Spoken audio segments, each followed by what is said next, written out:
And the real issue, Mr. Chairman, is the censorship that happened at so many levels of our government, at so many levels of our institution, in our media. It penetrated every single level of our society. He called it cognitive dissonance, and it's now a huge area of research. You have probably even experienced it before. But cognitive dissonance isn't always a bad thing. In fact, it can be a major way we grow, at least if you know how to spot it. Cognitive dissonance is a state of uneasiness that happens when you have inconsistent beliefs or behaviors. You may have felt it when you learned new information about the world that contradicted something you'd believed for a long time, or maybe you learned something about your behavior that conflicted with your sense of self. For example, someone might experience cognitive dissonance if they believe they're not a prejudiced person, but after a psychological test, they realize they have a lot of implicit biases. This discomfort can come up in all kinds of scenarios, though, and we can even see it in the brain, notably in the region that monitors errors in your thoughts and actions, the one involved in rationalizing and cognitive control, and one likely involved in emotions, especially anger and disgust. That was actually the reason the whistleblower came forward.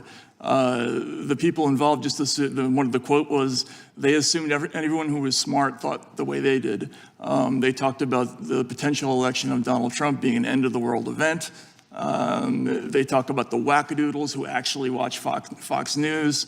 And, you know, even as somebody who doesn't vote for Republicans, it was shocking to me to see this. And I think this was a consistent theme of not just the CTI League, but most of the censorship organizations that we looked at. They all tend to drift in one direction. Where obviously you're very concerned about things that Elon Musk may be doing or Donald Trump may be doing. But where was that concern when White House officials were pressuring Twitter to remove New York Times reporter Alex Berenson, who was ultimately taken down for saying an absolutely true statement, which was that the vaccine does not prevent infection or transmission? That case is still going through the courts. Where was that concern when the New York Post was locked out of its own account for 2 weeks for an absolutely true story about Hunter Biden's laptop? It seems to me two of the most consequential issues that affect the lives of every American are the debates over climate change and the debate over COVID and how to respond to it. And yet the government worked overtime to suppress contrary opinions. I'm culty programmer Rick Allen Ross. Let's answer your questions from the internet. This is Cult Support.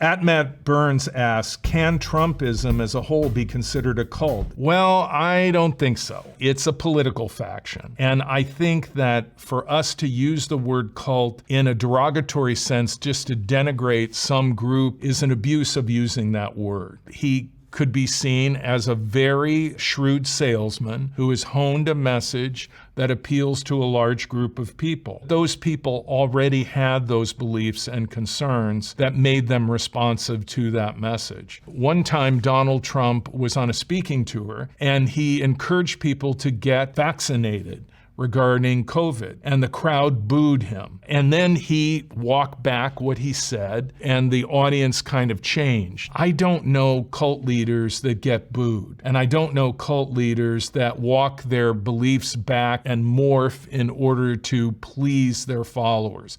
It's the other way around. Democratic members called us so-called journalists, suggested we were bought-off scribes, and questioned our ethics and our loyalties. When we tried to answer, we were told to shut up, take off our tinfoil hats, and remember two things. One, there is no digital censorship, and two, if there is digital censorship, it's for our own good. Look, let me tell you something. I'll take a bit of umbrage here. I'll speak on behalf of my colleagues. I think I can say we are all willing to work with anyone who's serious about doing the work of censoring the American people and advancing progress. But they are not serious. I was shocked. I thought the whole thing had to be a mistake. There was no way the party that I gave votes to my whole life was now pro-censorship. Then last year, I listened to John Kerry, whom I voted for, talk to the World Economic Forum. Speaking about disinformation, he said, quote, "Our First Amendment stands as a major block to our ability to, quote, hammer it out of existence." He complained that it's really hard to govern because people self-select where they go for their news, which makes it, quote, much harder to build consensus. Now, I defended John Kerry when people said he looks French, but Marie Antoinette would have been embarrassed by this speech. He was essentially complaining that the peasants are self-selecting their own sources of media. What's next, letting them make up their own minds? Lastly, building consensus may be a politician's job, but it's not mine as a citizen or as a journalist. In fact, making it hard to govern is exactly the media's job. The failure to understand this is why we have a censorship problem. Let's talk about healthcare. Doctors were silenced. Scientists were blacklisted. Intel officers suppressed DOD and FBI findings on the lab leak. Remember the lab leak in Wuhan? Impossible. I said it, man, I was mocked that it really possibly and probably did come from a lab and not from a wet meat market. That was a big joke back then. You were censored. You were censored if you had a different opinion. The CDC and the FDA withheld data on vaccine side effects. It was censorship. And this committee, again, exposed it. The FBI, the Department of Justice, remember that stuff? Spying on conservatives, spying on Catholic churches that we're going to. On January 13th, 2023, the FBI's Richmond field office published an official document that linked radically or ethnically motivated violent extremists with what the FBI referred to as radical traditionalist Catholics. This proposed targeting of Americans practicing their faith necessitates oversight by Congress and raises serious concerns about Americans being able to freely exercise their religion without having unlawful surveillance conducted by agents of federal law enforcement. The Bureau's interest in this potential threat appeared to be increasing as there was an upcoming election. Can you elucidate for us why it would be that this particular subject was something that became of interest to the FBI as an election was approaching?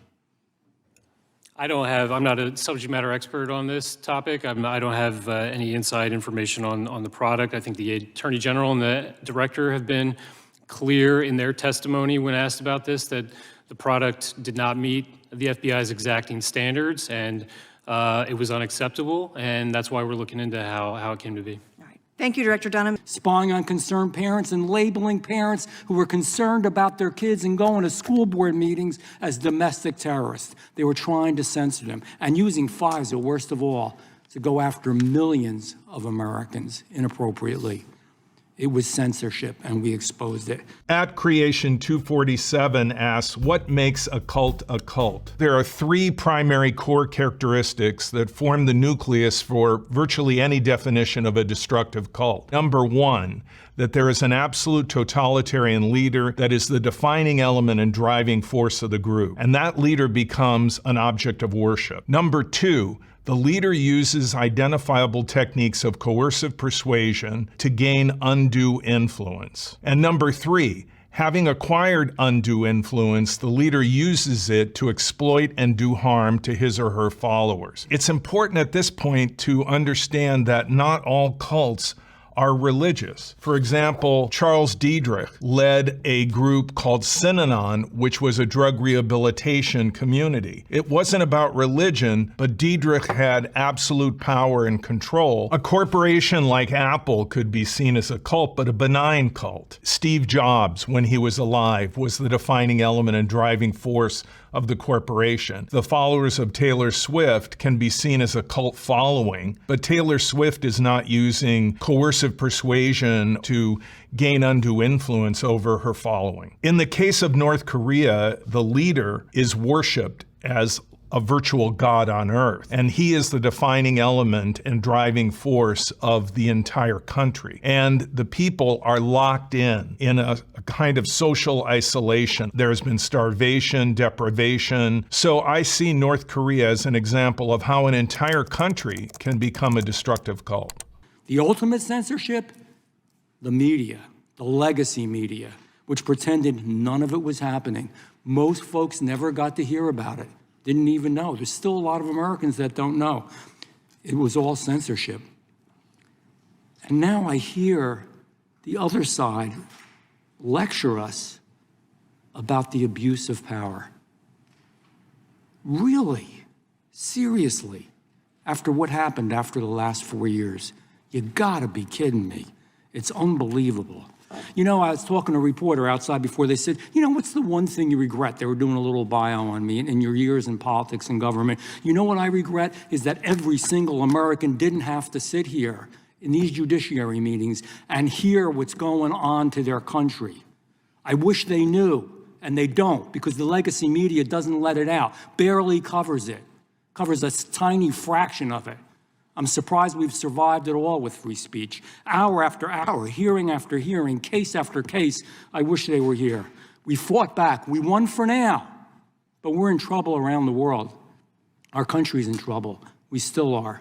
We could really be losing our freedom. We could be going into a dark age. Well, it sounded to a lot of these allies of the United States like they were being described as adversaries or autocrats. It was really the focus here, two things. One of them was migration, and the second was what Vice President Vance calls censorship. He was trying to bring that MAGA message of the enemy within to the global stage. And specifically, he says that European leaders aren't showing that they have strong democracies when they sideline controversial groups. He went out of his way to meet with the head of the AfD. That's a political party that's under investigation in Germany because it's so far right and for potentially conducting extremism. And he mentioned that car ramming in Munich recently conducted by an Afghan migrant as an example of what he says is out of control migration. He says that's proof you've got to bring immigration skeptics into the government. We are all willing to work with anyone who's serious about doing the work of censoring the American people and advancing progress. Well, he was standing in a country where free speech was weaponized to conduct a genocide. And he met with the head of a political party that has far-right views and some historic ties to extreme groups. The context of that was changing the tone of it. And you know that the censorship was specifically about the right. No, I have to disagree with you. Free speech was not used to conduct a genocide. The genocide was conducted by an authoritarian Nazi regime that happened to also be genocidal because they hated Jews and they hated minorities and they hated those that they had a list of people they hated, but primarily the Jews. There was no free speech in Nazi Germany. There was none. There was also no opposition in Nazi Germany. They were a sole and only party that governed that country. So that's not an accurate reflection of history. Let me tell you something. I'll take a bit of umbrage here. I'll speak on behalf of my colleagues. I think I can say we are all willing to work with anyone who's serious about doing the work of censoring the American people and advancing progress. But they are not serious. You know, the Democrats complain that Mr. Musk is an unelected bureaucrat. Well, I'd remind them that every bureaucrat is unelected. That's why the elected president is solely vested with the executive powers of the federal government. There is no bureaucrat that's independent of the president. That would mean that they're independent of the people, which is the very definition of a tyranny. Mr. Musk is accountable to the president, who in turn has been accountable to the people. The threat that we face is unelected bureaucrats who are working contrary to the will of the people as expressed through the presidential election. It seems to me that the beating heart of a democracy is our freedom of speech. You know, that's how a free society sorts truth from lies and right from wrong and wisdom from folly. Americans have always believed that the way to do that is put the two of them side by side and trust the American people to tell the difference. And they've done a good job of that in 250 years.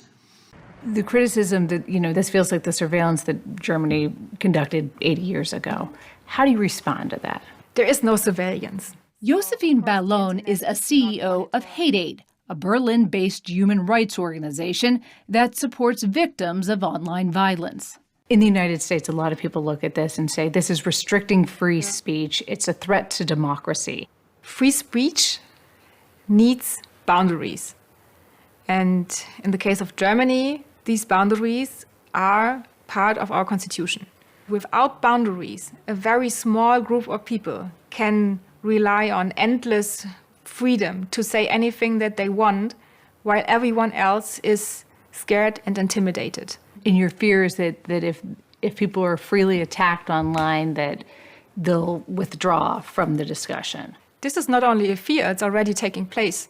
Already half of the internet users in Germany are afraid to express their political opinion, and they rarely participate in public debates online anymore. Half of the internet users. This is an Alamo moment for the First Amendment. Most of America's closest allies, as both Rupa and Michael have pointed out, have already adopted draconian speech laws. We are surrounded. The EU's new Digital Services Act is the most comprehensive censorship law ever instituted in a Western democratic society.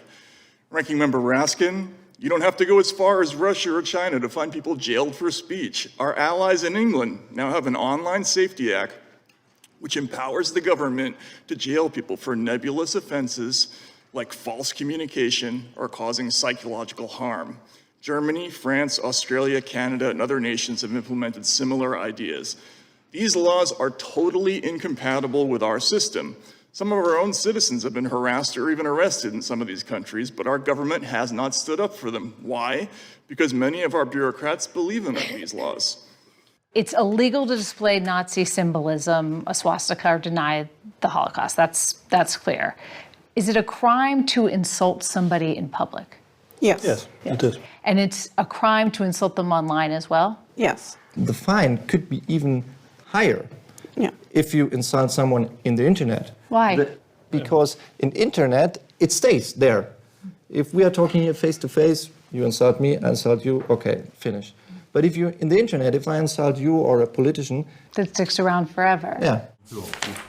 The prosecutors explain German law also prohibits the spread of malicious gossip, violent threats, and fake quotes.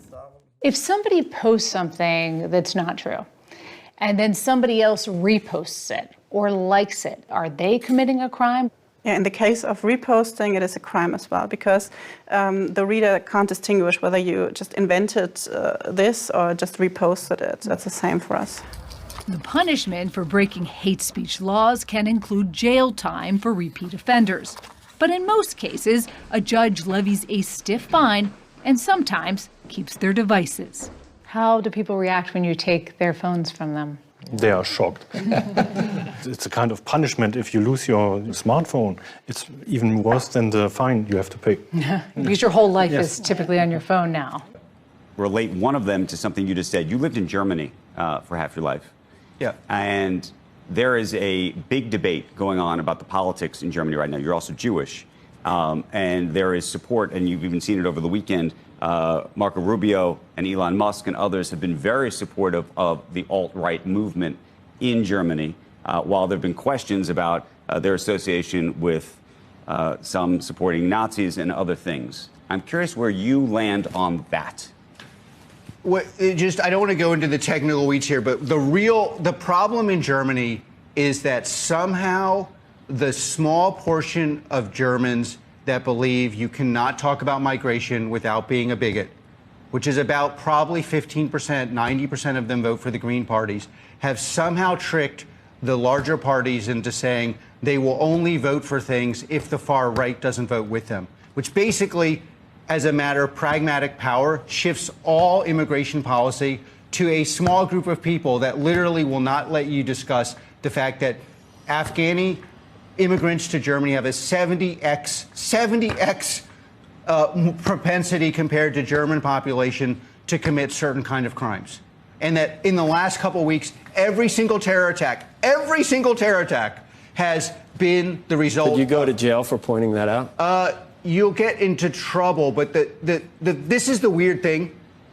Again, there's a lesson in this book, which is do not allow yourself to become a product of people you may tacitly agree with. So, like, I'm sympathetic with non-discrimination. I don't believe in discrimination across any variable.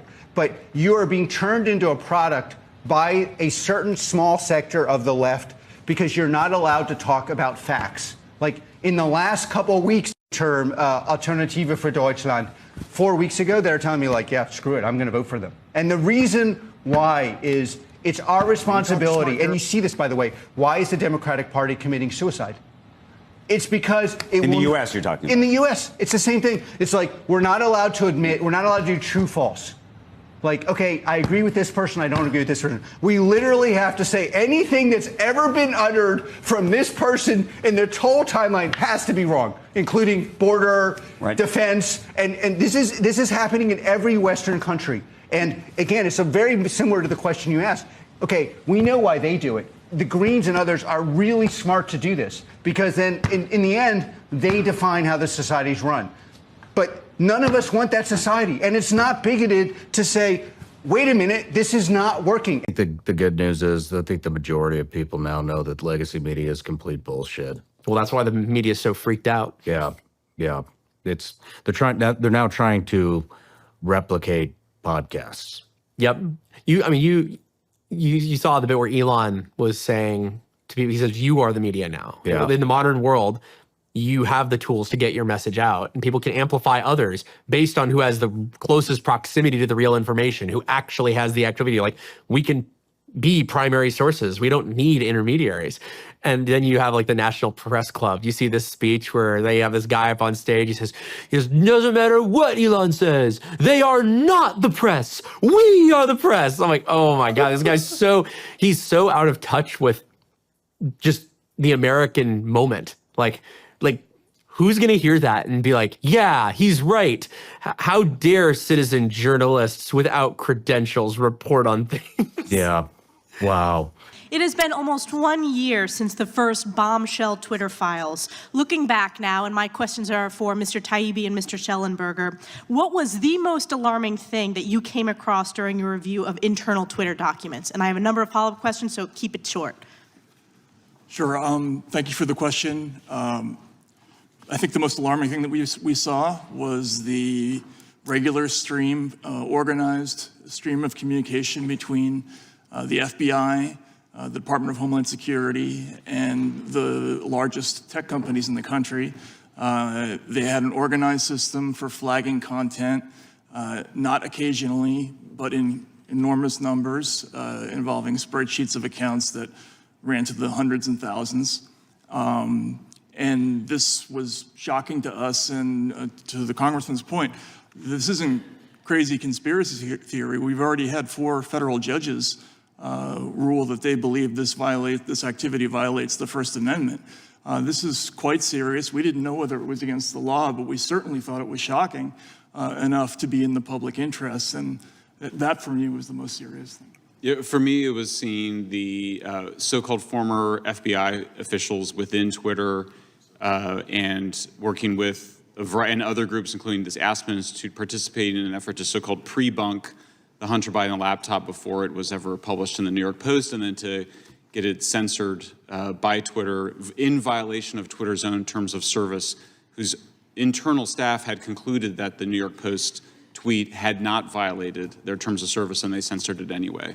Another echo of 2016, though this time social media outlets were quick to limit the spread of the story. Twitter briefly suspending the accounts of the Trump campaign and White House press secretary after they tried to share it. The campaign threatened to sue as allies on Capitol Hill cried censorship. The Senate Judiciary Committee wants to know what the hell is going on.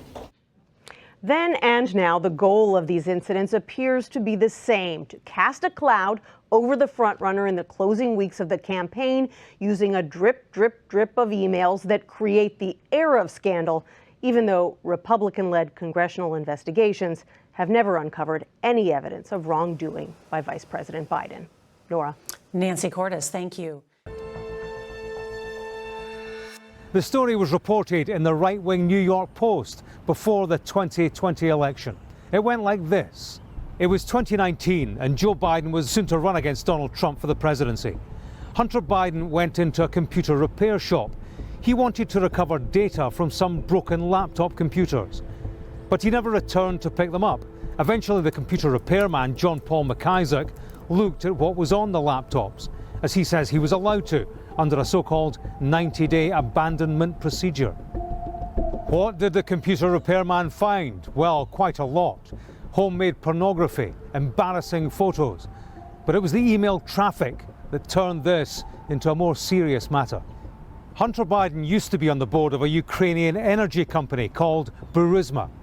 And John Paul McIsaac claims the laptop contained evidence that Hunter Biden used his connection with his father to help in this role, something that would amount to corruption.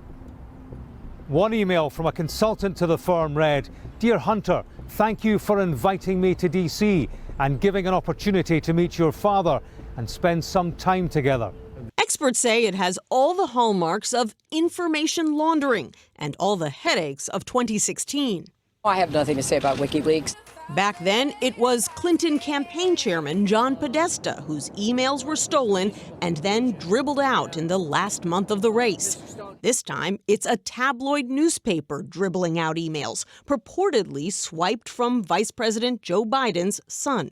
This is a big smoking gun. The go-between this time isn't WikiLeaks, but Trump lawyer Rudy Giuliani, who says he got the emails from a computer repairman in Delaware. He wanted us to have this. He also thought it displayed numerous crimes. So he gave them to my lawyer. We have the entire hard drive. Giuliani has admitted before to working with a known Russian agent to dig up dirt on the Bidens. This is right in your wheelhouse of disinformation, putting the American version. Well, and it's inside the wheelhouse of the State Department and the White House. I mean, I'm sure Pompeo was the last thing he wanted to do was accept that sheaf of papers from Rudy Giuliani. I mean, if he was smart, he would have had an aide said so. I've never touched it myself. I mean, it's sort of a scary process whereby Trump seems to look at every institution in government as some organization to affect his conspiracy theories. And that's how he's using the State Department. Giuliani was using the State Department like it's a third-rate detective agency. It's shocking, but maybe it shouldn't be. Yeah, I mean, you can see in Bossard's face the frustration. Imagine you're a career expert, a subject matter expert, a foreign affairs expert, a security expert, you're part of the American government, which for all its faults is a pretty great institution around the world. And it's being turned into an instigator of the comments section on Breitbart or wherever. And literally it is being perverted to give life to these made-up accusations. And, you know, in the clip earlier from the president, he couldn't even get out a straight sentence explaining what the allegation was. That's a good sign of two things. He can't speak intelligibly when he's under pressure. But two, there is no allegation. They can't even phrase it in a way that's direct because there isn't anything there, as far as we know. It is a great point, and it's 4:49. It shouldn't take us 49 minutes to make it. Yeah. There is no veracity to any of these allegations about the Bidens. No, it's just all 4chan crazy stuff. I mean, what Trump is trying to do, I think, is create this sort of aura of sleaze around the name Biden. And I think he would settle for that if he were able to do that. So in a sense, this looks like your classic disinformation campaign. Eric O'Neill is a former FBI operative. Steal the information with a cyber attack, get the emails from Hunter Biden's account, and then put them on these laptops that are left at a repair store. And that's how the information is now laundered into the public. Who do you think is behind this? Well, the Russians would be my number one guess, if I had to guess. Announcement of my guy's upcoming travels. Now, my guy, Hunter refers to his father as my guy, or the chairman, or the big guy. Joe Biden says he's never discussed his son's overseas dealings with him. He's dismissed the whole story as Russian disinformation. So this was the weirdest thing. We discovered that Aspen Institute had created a workshop that it was attended by basically all of the major media, including as well as all the major social media platforms, to basically pre-bunk in advance the Hunter Biden laptop, even though it had not been, there was no evidence that it existed outside of the fact that the FBI knew that they had it because they got it in December 2019. So to have the Aspen Institute trying to persuade people not to cover the Hunter Biden laptop story in August and September of 2020 was quite chilling and disturbing to see. The good news is I think the majority of people now know that legacy media is complete bullshit. Well, that's why the media is so freaked out. Yeah. They're now trying to replicate podcasts. Yep. You saw the bit where Elon was saying to people, he says, "You are the media now." Yeah. In the modern world, you have the tools to get your message out, and people can amplify others based on who has the closest proximity to the real information, who actually has the activity. Like, we can be primary sources. We don't need intermediaries. And then you have like the National Press Club. You see this speech where they have this guy up on stage. He says, doesn't matter what Elon says. They are not the press. We are the press. I'm like, oh my God, this guy's he's so out of touch with just the American moment. Like, who's going to hear that and be like, yeah, he's right. How dare citizen journalists without credentials report on things? Yeah. Wow. It took a whistleblower to state the obvious about all the crazy and all the illegality that defines Donald Trump's presidency. I still can't get over Rudy Giuliani giving the fake package to Secretary Pompeo. And it literally, there's a picture circulating on Twitter of how it was Photoshopped, the White House logo, not in the actual White House font, but just a knockoff version. And it kind of is symbolic of how wrong everything is going right now with this administration, that Rudy Giuliani is considered a serious person by Donald Trump, that he is one of the only human beings on earth who actually is giving some credence to this theory that President Trump's own former Homeland Security advisor went on Sunday morning TV to say, this is crazy. This is just nuts. Today, do you still believe that that tape exists? I think it probably does, but I wouldn't put 100% certainty on it. That is British spy Christopher Steele standing by his claims that a tape of Donald Trump watching Russian prostitutes pee on a hotel bed probably exists. How do you explain if that tape does indeed exist, it hasn't been released? Well, it hasn't needed to be released. Why not? Because I think the Russians felt they'd got pretty good value out of Donald Trump when he was president of the US. So why is Steele now coming out publicly? Is that the problems we identified back in 2016 haven't gone away and arguably have actually got worse. And I thought it was important to come and set the record straight. The criticism of Steele's work has been intense. All the talk about this alleged tape, I bet you've heard about it, virtually no evidence came forward in public to corroborate it. It would be quite the tape if it became public. But it's now 5 years later, and we haven't seen a trace of it. A little spooky. We went over there because there's so much talk about Russians interfering with our election and our country and the possible connections between the Trump campaign and, of course, the PP tape. Yep. You know, the Moscow Ritz-Carlton, I think it was. We used to have classier scandals. We used to have, like, Teapot Dome and Watergate. Yeah. Now we have PP tape. Yeah. Depressing. You got to give the people what they want. You got to give them what they want. You got to give people what it's they what want. the people want. It's all fake news. It's phony stuff. It didn't happen. Does anyone really believe that story? I'm also very much of a germaphobe, by the way. Does the Russian BB tape actually exist? I had to find out for sure if Trump had hookers pee on Obama's bed at the Moscow Ritz-Carlton. If anybody on planet Earth knows about this PP tape, how it happened, and where I can find it, it's these two guys. David Cord and Michael Isikoff wrote a book called Russian Roulette, the inside story of Putin's war on America and the election of Donald Trump. Oh my God, I can't believe you're on this show. You guys are legitimate. As opposed to? As opposed to the other knuckleheads and me, number one. Let's talk about the Steele dossier. An ex-MI6 officer named as Christopher Steele compiled the report, which contains allegations that Russians have compromising material on the president. I'm like, 100% there's a PP tape. No doubt. I told everybody. I tweeted it. 100%. Allegedly. There are other alleged problems as well with Steele's dossier. The Steele dossier had alleged Cohen met secretly with Kremlin officials in Prague. Those were allegations the FBI later said were not true, according to the Inspector General report. I've never been to Prague. Never have. I've never been to the Czech Republic.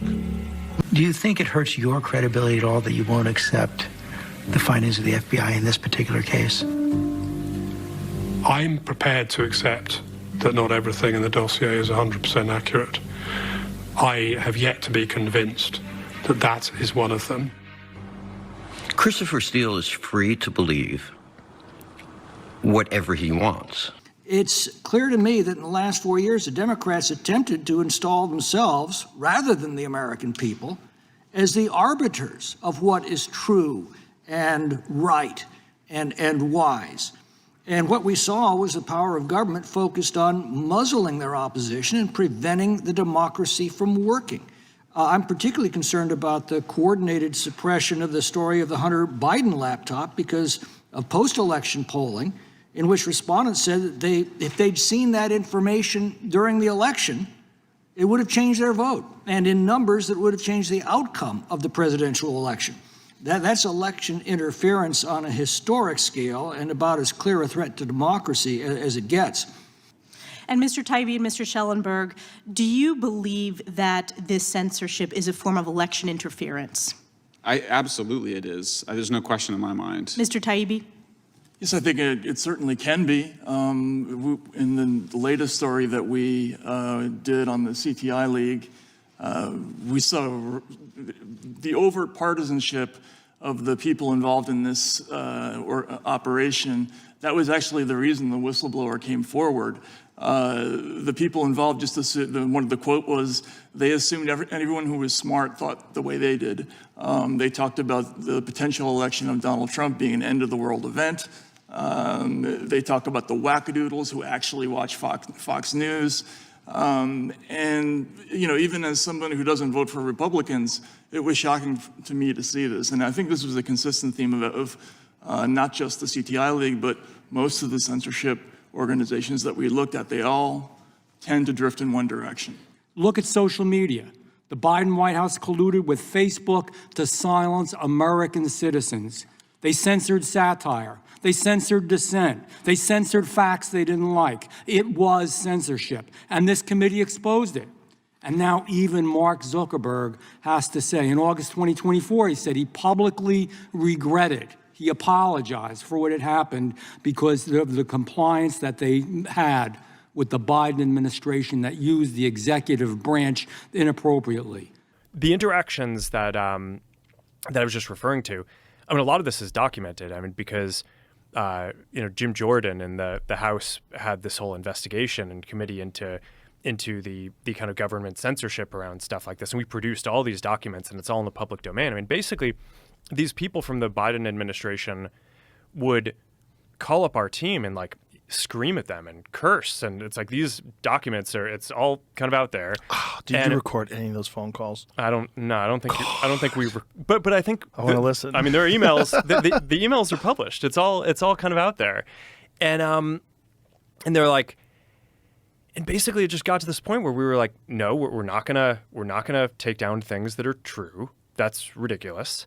They wanted us to take down this meme of Leonardo DiCaprio looking at a TV talking about how 10 years from now or something, you're going to see an ad that says, okay, if you took a COVID vaccine, you're eligible for, for this kind of payment, like this sort of like class action lawsuit type meme. And they're like, no, you have to take that down. And we just said, no, we're not going to take down humor and satire. We're not going to take down things that are true.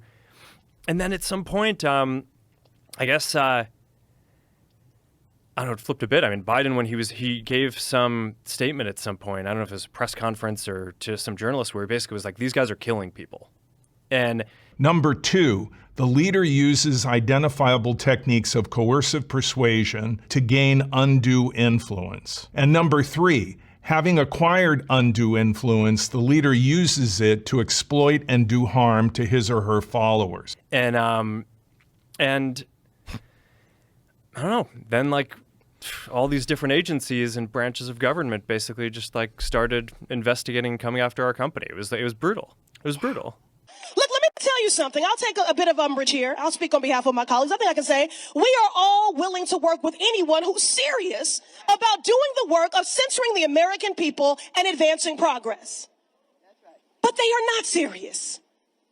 Last Congress, you helped expose censorship grants at the National Science Foundation, specifically known as Track F grants. Can you tell us more about those censorship activities conducted associated with these grants? Yeah, this was the National Science Foundation's Track F was basically to create censorship tools that would become sort of the middleware to, such as NewsGuard, for example, is the most famous of which, or the Global Disinformation Index.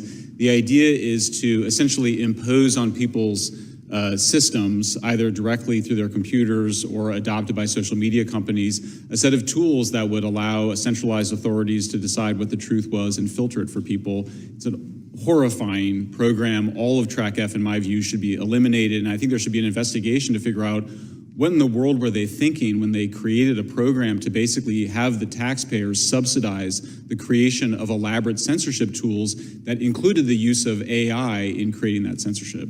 So taxpayers are actually paying for the government to help private companies censor their free speech. Yeah, and then the idea was that they were just going to, give these tools to Facebook and X and others to use, or to give them to Microsoft and others to use. It's awful stuff. And by the way, it also came from Department of Defense. So much of those NSF grants are sort of recycling older DARPA DoD projects. Wow. Yeah. It's just a massive overstepping. Yeah, and, well, and I mean, also, I think you weren't killing people. This is the thing about all of this. It's like they suppressed so much information about things that people should be doing, regardless of whether or not you believe in the vaccine. Let's talk about healthcare. Doctors were silenced. Scientists were blacklisted. Intel officers suppressed DOD and FBI findings on the lab leak. Remember the lab leak in Wuhan? Impossible. I said it, man, I was mocked that it really possibly and probably did come from a lab and not from a wet meat market. That was a big joke back then. You were censored. You were censored if you had a different opinion. The CDC and the FDA withheld data on vaccine side effects. It was censorship. And this committee, again, exposed it. Regardless, put that aside. Metabolic health is of the utmost importance in your everyday life, whether there's a pandemic or there's not. And there's a lot of things that you can do that can help you recover from illness. It prevents illnesses. It makes your body more robust and healthy. It strengthens your immune system. And they were suppressing all that information. And that's just crazy. You can't say you're one of the good guys if you're suppressing information that would help people recover from all kinds of diseases, not just COVID, the flu, common cold, all sorts of different things, high doses of vitamin C, D3 with K2 and magnesium. They were suppressing this stuff because they didn't want people to think that you could get away with not taking a vaccine, which is really crazy when you're talking about something that 99.07% of people survive. This is a crazy overstep, but scared the shit out of a lot of people. Red-pilled, as it were, a lot of people because they realized, like, oh, 1984 is like an instruction manual. It's like it shows you how things can go that way with wrong speak and with bizarre distortion of facts. And when it comes down to it, in today's day and age, the way people get information is through your platform, through X. This is how people are getting information. They're getting information from YouTube. They're getting information from a bunch of different sources now. And you can't censor that if it's real legitimate information because it's not ideologically convenient for you. I think the good news is I think the majority of people now know that legacy media is complete bullshit. Well, that's why the media is so freaked out. Yeah. They're now trying to replicate podcasts. Yep. You saw the bit where Elon was saying to people, he says, you are the media now. Yeah. In the modern world, you have the tools to get your message out, and people can amplify others based on who has the closest proximity to the real information, who actually has the activity. Like, we can be primary sources. We don't need intermediaries. And then you have like the National Press Club. You see this speech where they have this guy up on stage. He says, doesn't matter what Elon says. They are not the press. We are the press. I'm like, oh my God, this guy's he's so out of touch with just the American moment. Like, who's going to hear that and be like, yeah, he's right. How dare citizen journalists without credentials report on things? Yeah. Wow. Mr. Schellenberger, you mentioned that one thing we need to do is defund the institutions that are suppressing speech, and I couldn't agree more. Let me ask you, what else should we be doing right now? What legislation should we be pursuing to enshrine the First Amendment freedoms that the left waged war against these years? Well, thank you for asking, Congressman. I mean, I think it's really, we don't have accountability yet. We don't have the files. We don't know what really happened. We have some of the files of what's occurred, but just on the Hunter Biden laptop case, You had a sophisticated influence operation being operated by the FBI through the Aspen Institute to pre-bunk, which is code for brainwash journalists and the social media censors in advance of the story coming out. I mean, that is next level kind of manipulation going on, illegal by the FBI. We don't have any of the files on that. But I think the most pressing threat right now is from Europe.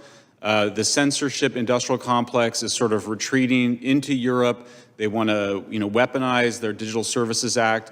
I don't, as a taxpayer, as an American whose life and my family's life is on the line to protect Europe, I don't know what I'm doing if I'm trying to defend a continent that wants to suppress freedom of speech for their own people and for the entire planet. Well, my time's expired, but I'd be very interested in the thoughts of all of our panelists on what additional actions the government can take. You're saying defund them and get to the bottom of it. I couldn't agree more. These content moderators at social media platforms like Twitter wield an enormous amount of power in terms of determining not only what Americans can say, but also what Americans can see. Do you believe, Mr. Taibbi and Mr. Schellenberg, that it's appropriate for unelected bureaucrats or these tech companies to collude to influence what Americans can say or read? Absolutely not. And, I wanted to stress again that all this was happening secretively with the blessing of the Department of Homeland Security, with them sending things to, this is from the EIP at Stanford to Twitter and Facebook saying, we repeat our recommendations that this account be suspended. We recommend labeling all instances of this article. We recommend that you flag as false this. All these demands being made secretly without any public review. My view is that the government doesn't decide who can speak in the town square. Why should the government be deciding who can speak on social media platforms? We, the people, should decide our own content as adults, legal content. It should not be decided by either government or big tech. Did you see Reddit is banning all the X links? I have. So basically, this is the logic that they have, right? They're banning links to Twitter because they don't want to give Elon Musk traffic because they think Elon Musk is a Nazi. This is insane. Fuck this guy. X links are now banned from r/New Jersey. Nintendo joins other subreddits in banning links to X. Oh, wow, Reddit just removed X links. Posting X is linked, lengthy moderation. Recent political teams cannot in good conscience provide a platform for this website. So you're disallowing links and images? So you can't even show a screenshot of a tweet. I think this is problematic. I think that a lot of the moderators on Reddit think that the subreddits that they're moderators for are their own personal armies to go after whatever problem they see. And I think that it's alienating for a lot of average people to see that, especially when it's a subreddit that's based off of a broad topic like basketball or PC gaming or something like that. Animal Crossing doesn't really have the Animal Crossing subreddit discussing whether somebody is a Nazi or not, right? What also ends up happening is that anybody who's fighting against it, some of these people get deleted, but anyway, they ruin everything, right? Yeah, these people are trying to inject politics into everything. It's actually very surprising the amount of people who are really in control of these things, the amount of overlap, control dynamics for these big subreddits. It's oftentimes the same exact people. Nobody cares anymore now? No, I don't think that they do. And I think that Reddit is one of the last platforms where people do care because everybody who doesn't care has been systematically removed. At JoyceFree11 asks, what are the signs I'm in a cult? Social isolation, being cut off from family and old friends, unable to ask critical questions regarding the leader of the group or the group's behavior, a feeling that if I leave, I must be wrong. And there's just no checks and balances to the leader's power or transparency regarding the group's finances and many of its actions. If you begin to get that kind of gut feeling that you're in a cult, maybe you are, and it's time to take a step back, unplug, and look over those warning signs. Take USAID. Many Americans are now in an uproar because they learned about over $400 million going to an organization called Internews, whose chief, Jeannie Bourgeot, boasted to Congress about training hundreds of thousands of people in journalism, but her views are almost identical to Kerry's. She gave a talk once about building trust and combating misinformation in India during the pandemic. She said that after months of a really beautifully unified COVID-19 message, vaccine enthusiasm rose to 87%. But when, quote, mixed information on vaccine efficacy got out, hesitancy ensued. We're paying this person to train journalists, and she doesn't know that the press does not exist to promote unity or political goals like vaccine enthusiasm. That's propaganda, not journalism. Bourgeois also once said that to fight bad content, we need to work really hard on exclusion lists or inclusion lists, and, quote, really need to focus our ad dollars toward what she called the good news. Again, if you don't know, the fastest way to erode trust in media is by having government sponsor exclusion lists. You shouldn't be getting $1 in taxpayer money, let alone 476 million of it. And USAID is just a tiny piece of the censorship machine Michael and I saw across that long list of agencies. Collectively, they've bought up every part of the news production line: sources, think tanks, research, fact-checking, anti-disinformation, commercial media scoring, and when all else fails, straight-up censorship. It is a giant closed messaging loop whose purpose is to transform the free press into exactly that consensus machine. There is no way to remove this rot surgically. The whole mechanism has to go. Is there right-wing misinformation? Hell yes. It exists in every direction. But I grew up a Democrat and don't remember being afraid of it. At the time, we figured we didn't need censorship because we thought we had the better argument. Obviously, many of you lack the same confidence. You took billions of dollars from taxpayers and you blew it on programs whose entire purpose was to tell them they're wrong about things they can see with their own eyes. You sold us out. And until these rather tiresome questions are answered, this problem is not fixed. Thank you.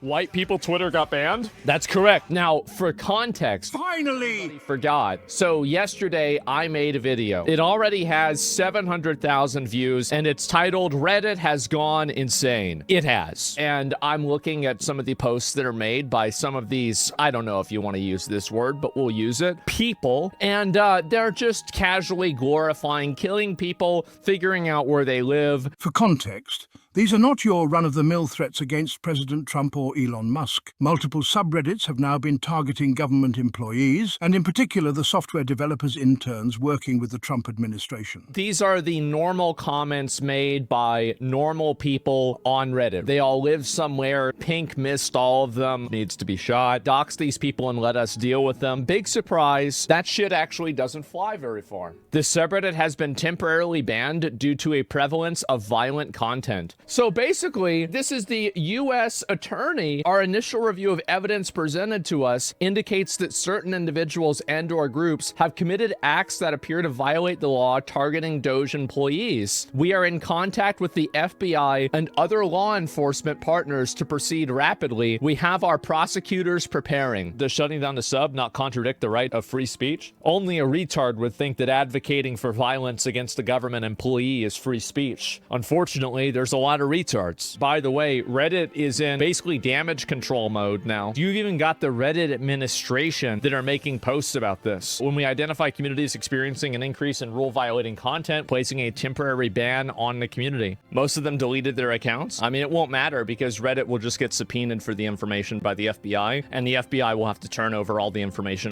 There's like a 30-day thing that pretty much all social media companies have to comply with. Basically, all of the Reddit revolutionaries are going to be facing FBI agents and potentially charges. So they fucked around and they're about to find out. Mr. Schellenberger, can you explain how you traced USAID funding that served as the basis for whistleblower report in 2019, which led to the impeachment of President Trump? Well, you may remember that the so-called whistleblowers in the White House was actually a CIA analyst. And in that whistleblower's complaint, which led to the impeachment, one of the central pieces of evidence was created by a USAID funded and controlled organization called the OCCRP. And we have another piece out today about how it participated in the Russiagate hoax as well, creating essentially very important information leading to that. So, I mean, you have in USAID a much larger fund of money and a much broader strategy for information control that included censorship, but also, as I mentioned, taking control of investigative journalism really worldwide. I mean, its ambitions were, amazing. So, yeah, I mean, that's an agency. When we saw that get shut down by Doge, I thought that was completely appropriate. If there's something in there that it was doing that's valuable, then you could refund it later. Well, I think it's always been known that our government has funded the change in administrations, if we can say it politely, of other governments. But isn't it borderline treason when the taxpayer when organizations entrusted with protecting our country are now undermining our own government? Absolutely. I mean, if you're trying to do regime change, illegal, if you're weaponizing DHS, FBI, CISA, that's treasonous regime change activities redirected, that you developed abroad, that we developed abroad for regime change, directed against the American people and our representatives. I mean, it's shocking, and we still haven't dealt with it as a country. Well, when you say who someone's coming after you, are you referring to kind of the government and investigations and all that? I mean, so the issue is that there's what specific thing an agency might be looking into you for, and then there's like the underlying political motivation, which is like, why do the people who are running this thing hate you? And I think that those can often be two very different things. Here is Andreessen on Rogan talking about how the U.S. government forces banks to debank right-wing people. Here's a great thing. Under current banking regulations, after all the reforms of the last 20 years, there's now a category called a politically exposed person, PEP. And if you are a PEP, you are required by financial regulators to kick them off of your to kick them out of your bank. You're not allowed to have What if you're politically on the left? Well, that's fine. No, because they're not politically exposed. So no one on the left gets debanked? I have not heard of a single instance of anybody on the left getting debanked. Now, let me turn to the other gentleman. What I hear Mr. McCauley, Mr. Ring, and Mr. Gannon saying is that some of America's banks have been discriminating, debanking customers because of their religious beliefs, because they support the Second Amendment, or because they hate fossil fuels. Mr. Ring, is that what you're saying? Yes, sir. Which banks? Well, I think it's been publicly reported that Bank of America has certainly picked and choose winners. Who else? I think Chase Bank has. Who else? I think Citibank has. Who else? I think KeyBank has. Who else? I'm going to probably run out of names pretty soon, but I think the mega banks are. Old Glory Bank is not, of course. We love the Second Amendment and fossil fuels. We need to get those banks in here, Mr. Chairman. So you think that that's the management of these banks that are just imposing their own politics on customers and ultimately to the detriment of shareholders. Is that your testimony? Yes, sir. Either you two gentlemen in my last 10 seconds disagree with that? I strongly disagree, Senator. Yes, I've spent a lot of time with a number of banks. Who do you think it is? I believe it's the regulators. How about you, sir? It's definitely regulators. All the big banks wanted to work with crypto and were scared away from it by the regulatory apparatus. All right, I'm out of time. Thank you, Mr. Chairman. Can you tell me what the person that you know did, what they said that got them debanked? Oh, well, I mean, David Horowitz is a right wing. He's pro-Trump. I mean, he said all kinds of things. He's been very anti-Islamic terrorism. He's been very worried about migration, all these things. And they debanked him for that. Yeah, they debanked him. So you get kicked out of your bank account. You get kicked out of you can't do credit card transactions. By the way, you can't. How is that legal? Well, exactly. And I'm going to start with you. In your legal opinion, what is reputational risk? That would be very difficult to define, Senator, because it really has no definition. It's something that, as I said earlier, it's malleable.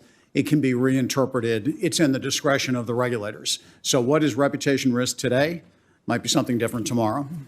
Okay, let me read it to you all. This, again, is an internal memo within the Fed. It says Reserve Bank staff generally should consider the conduct of the institution and its leadership and whether association with the institution poses undue reputational risk to the Reserve Bank. Is the institution's leadership associated with controversial commentary or activities? What is a controversial comment or activity? What is that? Senator, I have no idea. Is it in the eye of the beholder? It's completely in the eye of the beholder, yes. Mr. Ring, what is a controversial commentary or activity? Well, considering things I've said about pro-America causes and the flag, I feel like that was written for me. Mr. McCauley? It appears to be tacit attempt to hold back speech that is considered undesirable. Look, let me tell you something. I'll take a bit of umbrage here. I'll speak on behalf of my colleagues. I think I can say we are all willing to work with anyone who's serious about doing the work of censoring the American people and advancing progress. But they are not serious. So is it dangerous for the Fed to serve as judge and jury on a particular banker's speech?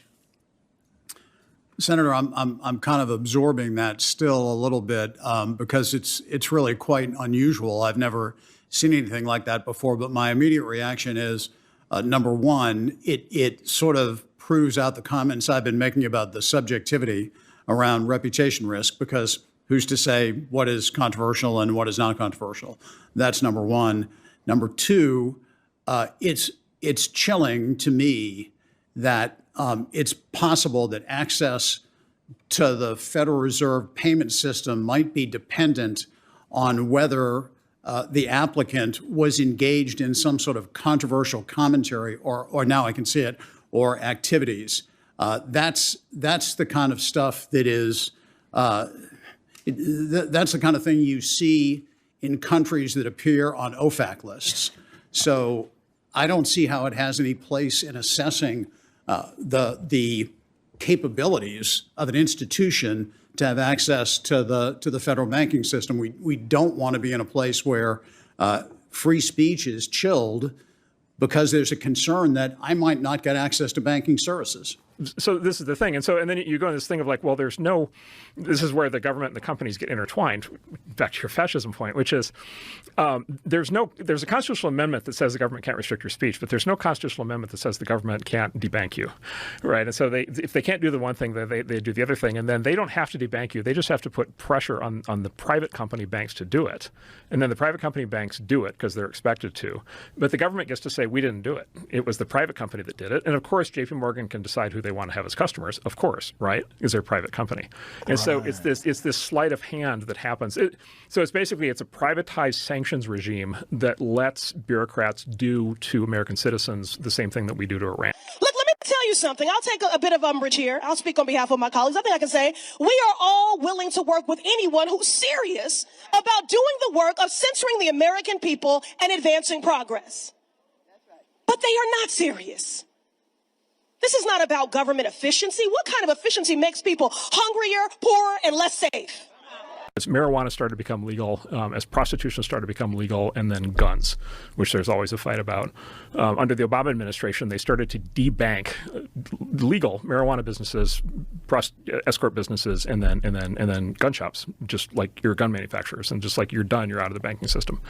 And so if you're running a medical marijuana dispensary in 2012, like you, guess what? You're doing your business all in cash because you literally can't get a bank account, you can't get a Visa terminal, you can't process transactions, you can't do payroll, you can't do direct deposit, you can't get insurance. Like none of that stuff is, you've been sanctioned, right? None of that stuff is available. And then this administration extended that concept to apply it to tech founders, crypto founders, and then just generally political opponents. Your fellow governors have personally misled me on at least 2 occasions with respect to Wyoming and digital assets. And in recent federal court filings, former Senator Pat Toomey has accused your staff of lying to him while providing technical assistance on legislation that passed in the National Defense Authorization Act in 2022. This is why the American people think there's a deep state. This is why they think there are faceless bureaucrats making policy to hurt the very people of this country. Do you commit to disciplining or removing any staff that are found to have engaged in debanking activity, furthering Operation Choke Point 2.0, or other misconduct? I can't make an open-ended commitment to remove anybody, but I will tell you that I am struck, and my colleagues and I are struck by the growing number of cases of what appears to be debanking, and we're determined to take a fresh look at that. In fact, I took the thing that you showed during the debanking hearing when I saw that. Internal memo within the Fed. It says Reserve Bank staff generally should consider the conduct of the institution and its leadership and whether association with the institution poses undue reputational risk to the Reserve Bank. Is the institution's leadership associated with controversial commentary or activities? We're now taking that out of the manual. So I thank you for that. Thank you, Mr. Chairman. So that's been like super pernicious. I wasn't aware of that. Oh, 100%. And this is called, so it was Operation Choke Point 1.0 was 15 years ago against the pot and the guns. Choke Point 2.0 is primarily against their political enemies and then to their disfavored tech startups. What I would call this is hard proof of Operation Choke Point. And it's now been discovered by Congress. And it's hit the tech world like we've had like 30 founders debanked in the last 4 years. Really? Yeah. It's been a big recurring pattern. 30. But this is one of the reasons why we ended up supporting Trump. It's like we can't live in this world. We can't live in a world where somebody starts a company that's a completely legal thing and then they literally like get sanctioned. All right, so everything Andreessen said there is true. People have been trying to fact check him on Twitter because it sounds so crazy. It's also interesting to me that Rogan seems to have had no idea that any of this was going on. I mean, we know it was going on. But let's talk about more. Let's talk about education. Let's talk about our students and our professors.